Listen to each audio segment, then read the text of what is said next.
Praise the Lord.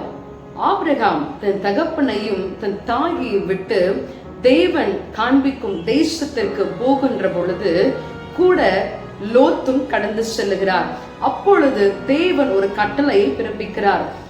நீங்கள் போகின்ற பொழுது நீங்கள் திரும்பி பார்க்க வேண்டாம், உங்களுக்கு நேராக இருக்கிற தேசத்திற்கு நீங்க போங்க அப்படின்னு சொல்லும் பொழுது இந்த லோத்தின் மனைவி, நமக்கு எல்லாம் டவுட் வரும்ல, அந்த மாதிரி லோத்தின் மனைவிக்கும் டவுட் வந்துருச்சாம்.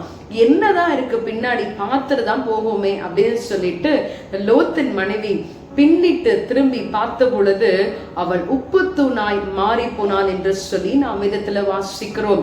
பிரியமானவர்களே, நாமும் கூட அநேக நேரங்களிலே நம்முடைய பழைய வாழ்க்கையை பின்னிட்டு பார்த்து குற்ற உணர்ச்சிக்குள் ஆளாகி நமக்கு நேராக வைத்திருக்கிற ஆசீர்வாதத்தை நாம் இழந்து போகிறோம். பிரியமானவர்களே, மாத்திரமல்ல, கீழ்ப்படியாமையின் பிள்ளைகளாக தேவன் நமக்கு கொடுத்திருக்கிற காண்பித்திருக்கிற வழியை பாதையை பிடித்து கொண்டவர்களாக நாம் செல்லாமல் நமக்கு தோன்றின வண்ணமாக கீழ்ப்படியாமையை பிள்ளைகளாய் நாம் வாழ்ந்து கொண்டிருக்கிறோம். இந்த நாளிலேயும் ஆண்டவரே, உமக்கு மாத்திரம் கீழ்ப்படிந்து உடைய பழைய வாழ்க்கை நான் பின்னிட்டு பார்க்காமல் உம்மை மாத்திரமே நான் சார்ந்து கொள்வேன். என் வாழ்க்கையானாலும் சரி, அது லாபமானாலும் சரி, நஷ்டமானாலும் சரி, நீர் எதை எனக்கு கொடுக்கிறீரோ அதை மாத்திரம் நான் பெற்றுக்கொள்ள, அந்த லக்கை மாத்திரம் நான் தொடர்ந்து பிடிக்க ஓடுவேன் என்று சில இடத்துல விட்டு கொடுப்போமா? Praise the Lord.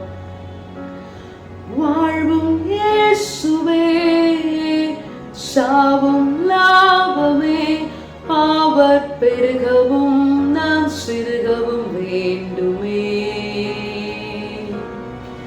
கிருபை தருகிறார், விருதாவாக்கிடேன், அதை நித்தமும் காத்து கொள்வேன்.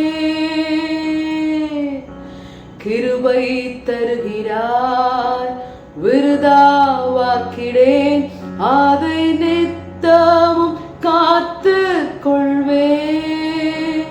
ஆம் ஆண்டவரே, இந்த நாளிலும் கிருபையாய் கொடுத்திருக்கிற ஆசீர்வாதமான வாழ்வை, லக்கை நாங்கள் நோக்கி முன் சென்று ஆசீர்வாதத்தை உடைய கரத்திலிருந்து நாங்கள் பெற்றுக்கொள்ள எங்களுக்கு உதவி செய்யும்.